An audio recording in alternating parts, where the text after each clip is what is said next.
Yesterday, Gio asked for questions, topics, not the chocolate bar. He's got plenty of those. He wanted suggestions of what we could do as a video.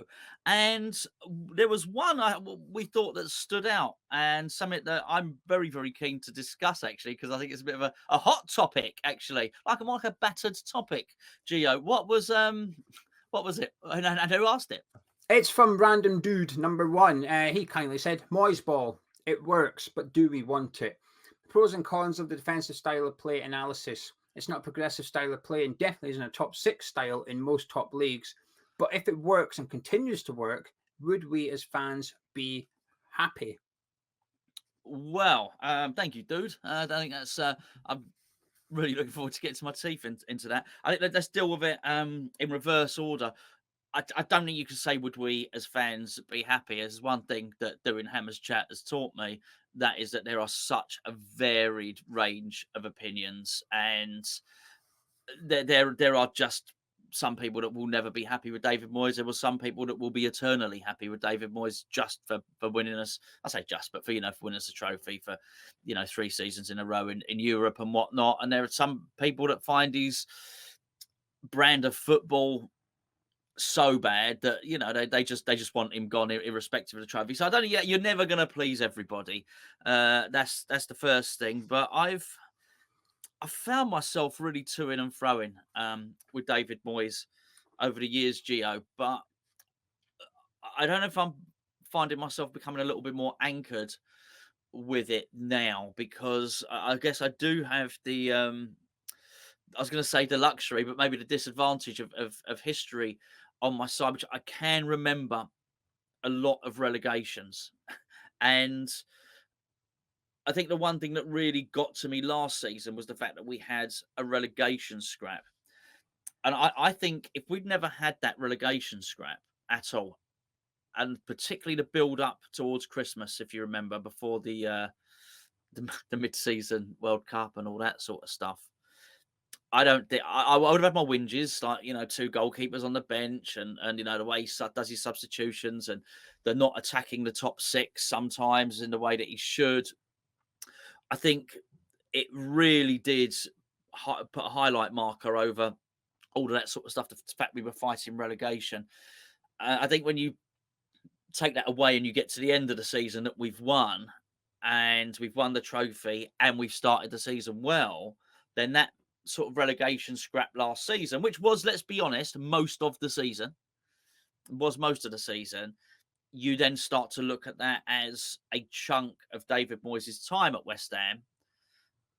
And we've been higher up in the league far more than we've been lower down in the league. So I think that starts to anchor me a little bit more. But I do think that's very, very different to playing style, which after I want to hear what you've got to say about it. But I think in terms of looking at the playing style, I'll deal with that in a second and how I feel about it.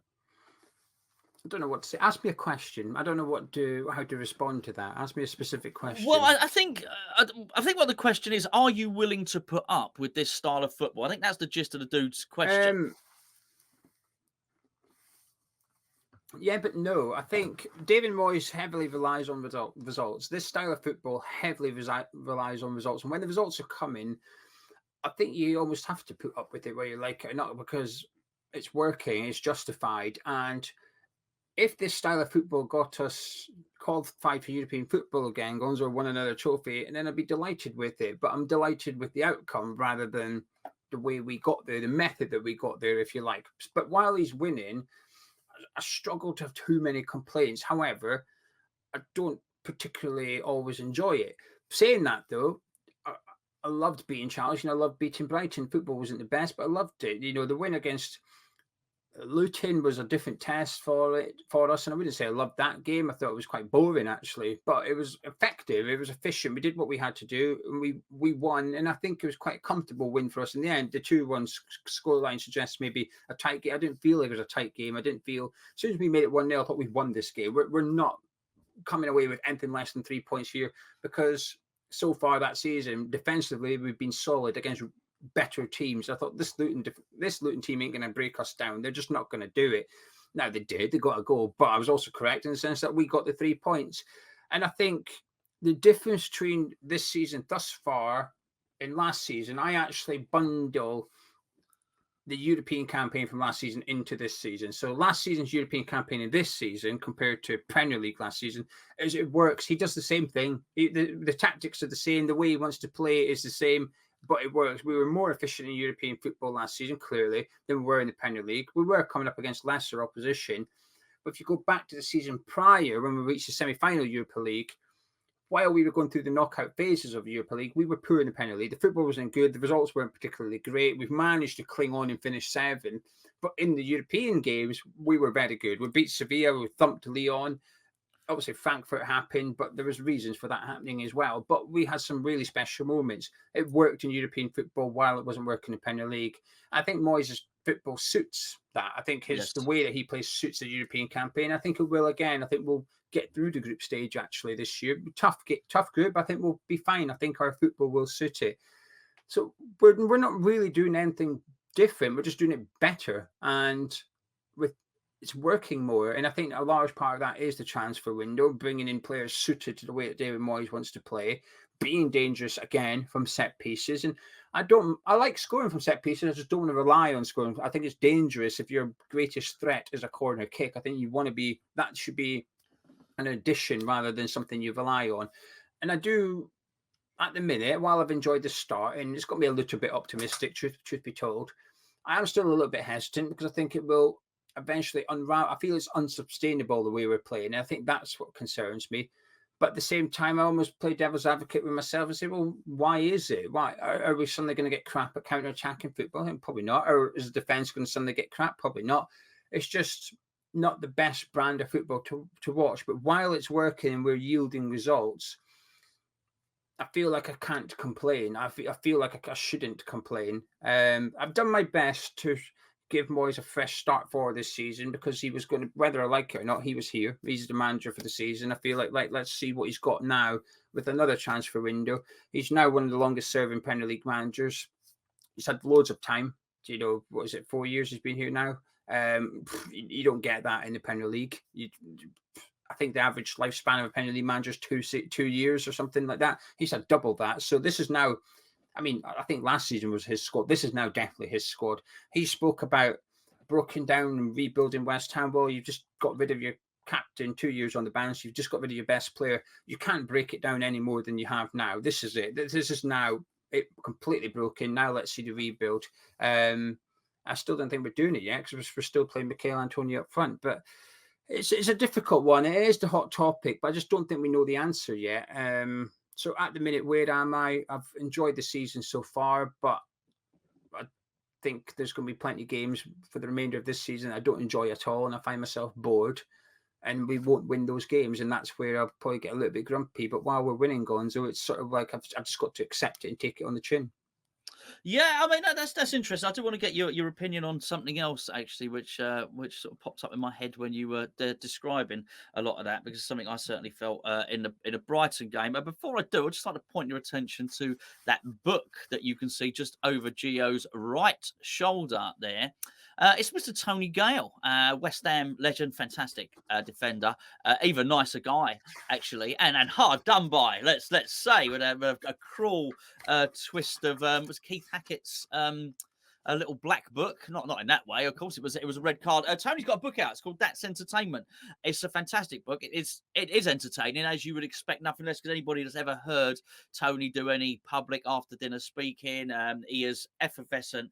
He's a real character. He's a lovely guy. He's a true West Ham fan, and what he doesn't know about West Ham ain't worth knowing. You can get your hands on one of those books at hammerschatstore.com. It's 20 quid, but the great thing is it's signed. It's hand signed by the man himself. Gio went down and saw Tony this weekend. Is it this weekend or last weekend? I always get confused. Saturday. It was Saturday. Yeah, a couple of days ago. Gio went down and saw him. He signed a batch of books. You can get them in a Hammer's Chat Store. It's a really, really, really good read. Excellent book. Excellent guy. The link is in the description below. Gio, I'd sum it when you were just talking then.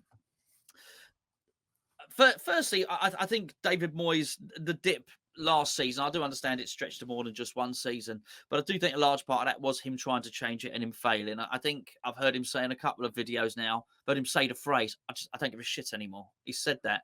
And I think he doesn't. I think, and I've heard him say, if I'm going to go out, I'm going to do it my way.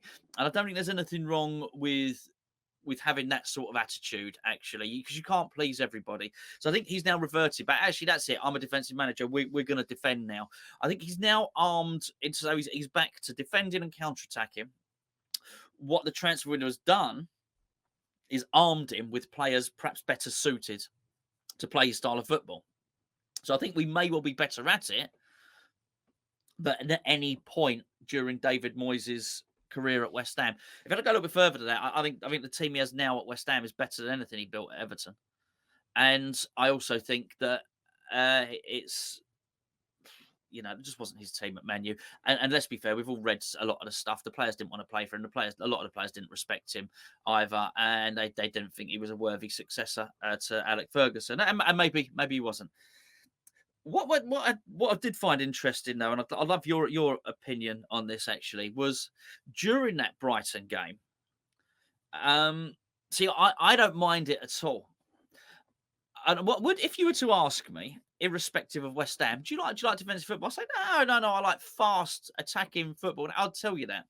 However, I've got to be honest with you. There's been times at David Moyes that I have found myself quite enjoying the backs to the wall stuff. And during that Brighton game, I was watching it. I was thinking, go on then, come on, have a bit more. And I started, was the football pretty? No. But the event was dramatic.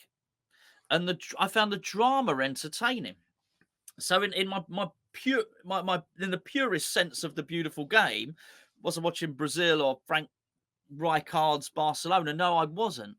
But what I was watching was highly entertaining, which was an exhibition of outstanding defending. And then actually, when you've stopped doing your attack in Brighton, it was a rope-a-dope for it was Muhammad Ali, George Foreman. It was the rope-a-dope. It was him. He's on the ropes. He's okay. So once you've done that, and once you've punched yourself out, we're going to have a go back.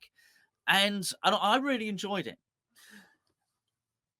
And I think as long as he can add that cutting edge to the counter-attack, even if they throw 5 punches to our 1, as long as we can sort of parry those 5 punches, to carry on the boxing analogy, and they hit the gloves and not the heads, and basically they're not scoring goals, and then we can, in our 1 punch, we can land a knockout blow. I'm quite happy to watch that. And I think my point from before, Gio, was we weren't at our worst. We weren't even offering that. But I think now, if he's got the players at his disposal, and I think that's the players that we've already seen, the players we've discussed in previous videos. The set pieces with James Ward-Prowse, the extra shield of Alvarez set there, but actually him getting a tune and an additional attacking threat of real pace with Mohamed Kudus as well. Then I think what we've got is actually that one thing he might be able to turn around, which is that ultra defensive style against the top 6 when he goes away from home. It's not got to work all the time, but it's only got to work twice for it to be significantly better than it had been. And then we beat them at home, which of course we have done. We've already beaten Chelsea at home. And then I think we're into something very, very different. And then I don't know. I'm sort of looking forward to it. And in terms of Moyesball, yeah, I've really chilled. I've absolutely mellowed on it. But he has to carry on and keep having that counter-attacking threat. And I think as much has been changed, we have an Areola in goal because of the distribution. Now we are counter-attacking. I think Emerson there seems to have made a difference because he carries the ball more quickly down the pitch as well. Alvarez being in there, Ward-Prowse, Antonio looks back to his best, as does Bowen. I don't mind. I've got to say it, mate. If he's going to play like that, I don't mind his football at all. I'll tell you why it won't continue like that in just a second. But I agree with Brighton. I loved the Brighton game. I was absolutely loving it because, sure, Areola was man of match, in my opinion. Brighton fans would have gone away thinking, how have we not scored 4 today? But you know what? I was thinking, while we scored 3, I was also thinking, how have we not scored another couple? We deserve to score another couple as well. Our counter-attack and play was superb. I thought the speed of it, the efficiency, the amount of players we're getting forward and how quick we were getting forward as well. I thought it was really, really good. I thoroughly enjoyed that game. But the 4 games we've had, it's a very small sample pool. You can't take that as evidence for much, but actually, individually, all 4 games are different. Brighton away was by far the most enjoyable one, but Bournemouth away was also why you saw why. Well, I was reminded why I'm not keen on David Moyes, because I thought the football was boring. We tried to protect a 1-1, and it was a bit like, oh, come on, not this, please. Now, we've gone on to win all 3 games since, so that point against Bournemouth looks like a good result now. 10 from those 4, fantastic. But had we lost against Chelsea and Brighton, that would have been a poor result. It was a poor result at the time. It's only been turned into a good one off the back of what we've done post Bournemouth. But that game, I didn't enjoy it. I did not enjoy that game at all. Luton, well, it's going to sound, I always say with greatest, I'm not going to put a disclaimer in, they're crap. Right, Luton are rubbish. I'd be surprised they don't finish 20th. It's between them and Sheffield United, really, as to which one's the crappiest team in the league this year. But they'll comfortably lose 25 games this season, I think. Luton are going to struggle. So while we won, it was a tricky fixture. I've seen West Ham lose those fixtures, and I'm impressed with how well we handled it. But that's not a playing style thing. That's a mentality thing. And I've never questioned the mentality of this West Ham squad under David Moyes. I've never, and I know I speak for you as well, we've never bought into David Moyes losing the dressing room with that. The players last season were still trying. They were giving 100%. It's just that they were shackled by the tactics. So the whole effort in that was there. So the win against Luton was more a mentality thing as well. How can we cope with Luton at home for the first time back in the Premier League? How can we cope with that? And in years gone by, we would lose that, but we turned up and we won. And I feel like we won that game because we had better players, because we had Paqueta doing that. And I don't mind that. Good, because I've seen us lose games because the other team have got better players. It's about time, actually, we allowed the best players just to puff their chest out. We're going to win. Nothing tactically. We've got no surprises. We're just going to pass the ball about, and our best players are going to cause you trouble, and we're going to win. Good. That's why you've got Lucas Paqueta in the team. That's why you've got Jack. That's why we've signed Mohamed Kudus, so we can go and do stuff like that. Then the Chelsea one was different to all 3 as well. It was a bit more, it was more defensive. Yes. We were just very clinical. We were just incredibly clinical in that game. Defensively superb. The red card also forced our hand a little bit. So I think we've seen the good and the bad of David Moyes already this season, although we're 4 games in. But I'll tell you why I don't think it will continue. Thomas Souček. There's 2 things. One is Thomas Souček, and 2 is his subs. His subs have still been generally poor this season. The Bournemouth away was a bit defensive. Even at Brighton, I think he got his subs wrong, but we went on to win the game. Against Luton, I don't think his subs were particularly great, but we went on to win the game, so I can't complain too much. But I just think over the season, that's where his subs might come a little bit unstuck, where he's still bringing on Danny Ings and playing him up front on his own, for example. And then Thomas Souček, I expect to be shoehorned into that team at some point. And you talk about how thrilling that Brighton game was. It was thrilling when Thomas Souček wasn't on the pitch. It got better when he went off injured. We were efficient against Luton. Thomas Souček wasn't there. With Souček in the team, you don't see Edson Alvarez doing 2-1-2s and giving Paqueta in space. That move in the middle of the pitch does not happen.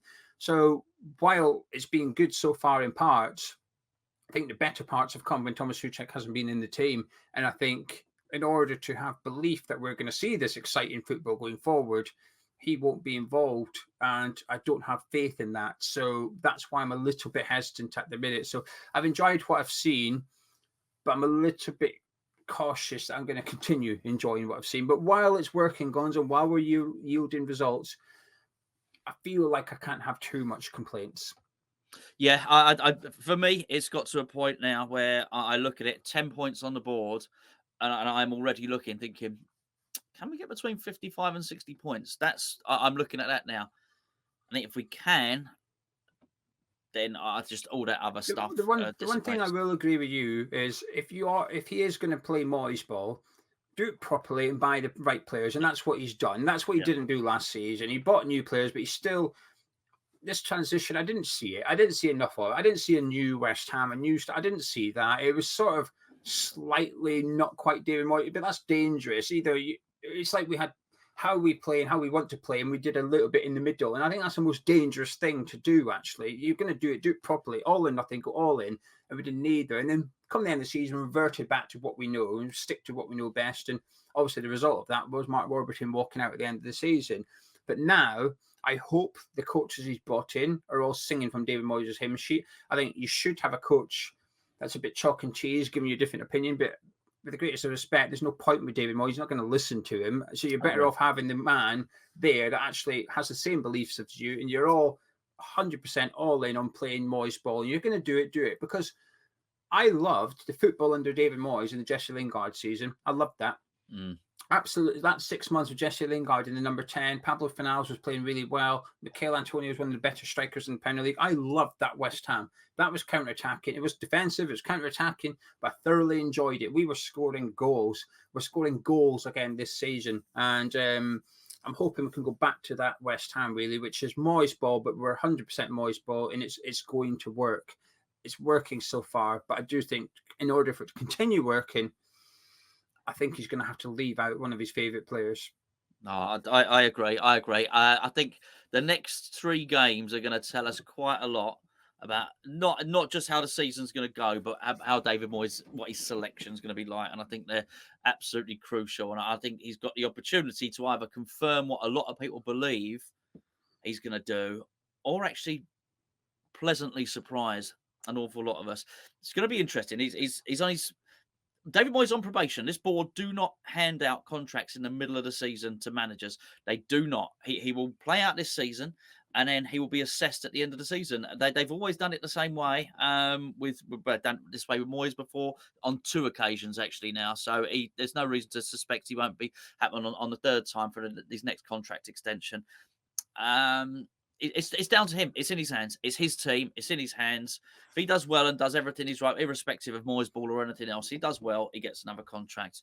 Anyway, there you go. That's thank you very much, the dude, for that's a cool question. I really like it. Very befitting of the name dude, actually. A very, very cool question. So I really enjoyed getting teeth into that one. I'm surprised we haven't overly discussed it as yet, but thank you very much. Loads and loads of content coming up over the next few days. Got a couple more barren patches coming up with we've got more questions, don't worry. We've got questions from people. We'll do that, and then we're into the games, of course, build up to the Man City game, which we'll be dealing on Thursday, won't we? Little starting with a preview for Man City games. We'll start all that from Thursday. As ever, thanks for tuning in. Hit the subscribe button. Don't smash it. You'll break your phone.